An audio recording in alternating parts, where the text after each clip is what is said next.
Hi Tom, this is Mr. Carey. I have a new toy here, so thought I'd try it and see if I could use it to help explain this problem you were doing. Based on your email, it looks like you've got pretty much everything I've got on the board here done, but I just wanted to write this up here to reinforce the fact that what you're doing at the beginning, because it's a w to the fourth and a w squared, that you're substituting x or u, I think the book uses u, for w squared.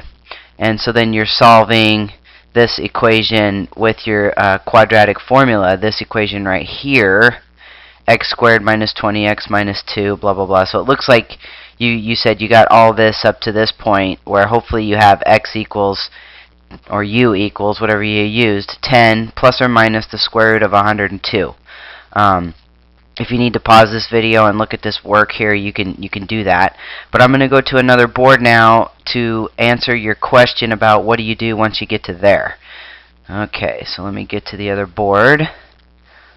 So this is pretty much what we did. We started with this equation, w to the fourth minus 20w squared minus 2 equals 0. We let x equal w squared, and then blah, blah, blah, and we came down with x equals this. So now we really want to find out what w is. So now we have to substitute w squared back in for x, since x equals w squared. So now we get w squared equals this.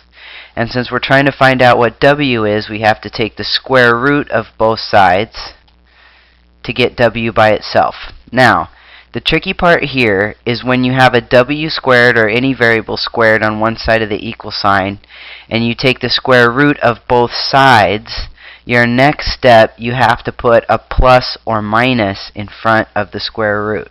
So now we've got w equals plus or minus the square root of 10 plus or minus, we've got two plus or minuses in there, which we'll talk about in a minute, 10 plus or minus square root of 102.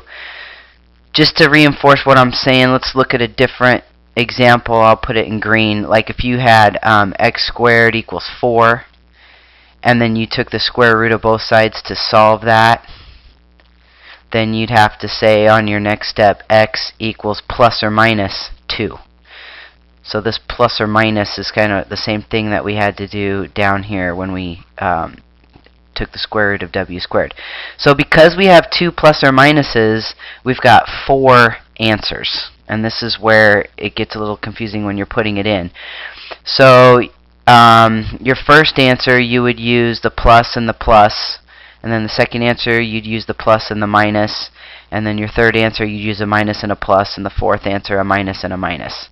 And you just have to write all those out 4 times when you're putting it into that program on the computer, which is a lot of typing. But that's pretty much how it goes. So I think you pretty much know what I mean about the 4 answers, but I don't know if I need to write them out for you. I guess I could. So if I use the plus and the plus, I get this.